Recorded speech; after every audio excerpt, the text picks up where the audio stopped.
Hello guys, good afternoon and good evening Pilipinas. So ngayon guys ay 4:20 ng hapon dito sa Israel. So that's why guys ay gagawa tayo ng kape ni Lolo Arye. Ayan. So ito guys, gagamitin natin itong ating coffee machine na ito. Ayan.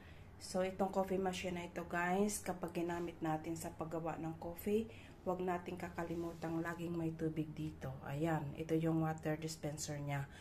Ayan, and then, ito ang kanyang machine. So, i-open natin ito guys. Ayan, itong box na ito guys. Ayan, as kung nakikita ninyo, meron diyang pinagkagamitan ng coffee.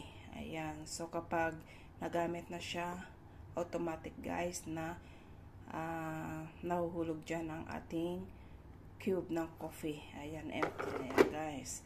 At ito naman ang stand niya. Ayan, stand ng ating coffee machine. Ayan, espresso club. Ayan. So, ilalagay na natin dito ang ating cup dito sa stand ng ating coffee machine. So, ngayon guys, ang gagamitin natin coffee, itong nasa cube. Ayan. So, pang machine ito. Purong kape ni Lolo. So, ito guys ay in-order ng anak sa labas. Ayan.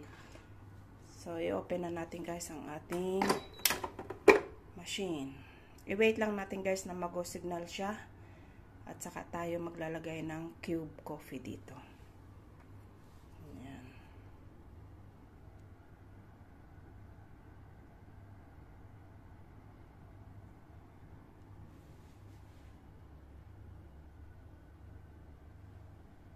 Mga 1 minute lang guys. Ayan.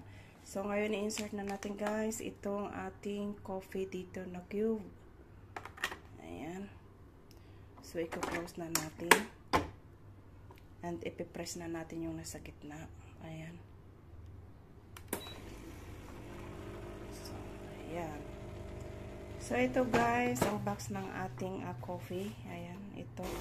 So, 25 pieces sa isang box. Nakita nyo na guys, ito sa aking last na vlog. Ayan. So, maraming stock si Lolo Arye. At ito ang kanyang mga coffee na stock. So, ayan. Purong kape yan, guys. So, tasty siguro yan. At nagustuhan ni Lolo. Ayan. So, ilalagay na natin, guys, dito sa ating lagayan. Isa-serve na natin ito kay Lolo.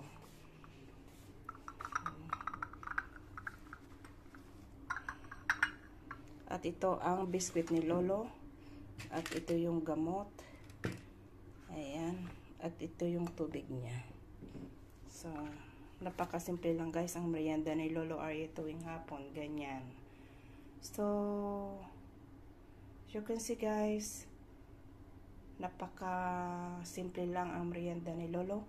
Maraming salamat guys sa panonood. Kita-kits guys sa sunod ko pang mga videos. Maraming salamat guys. Bye-bye.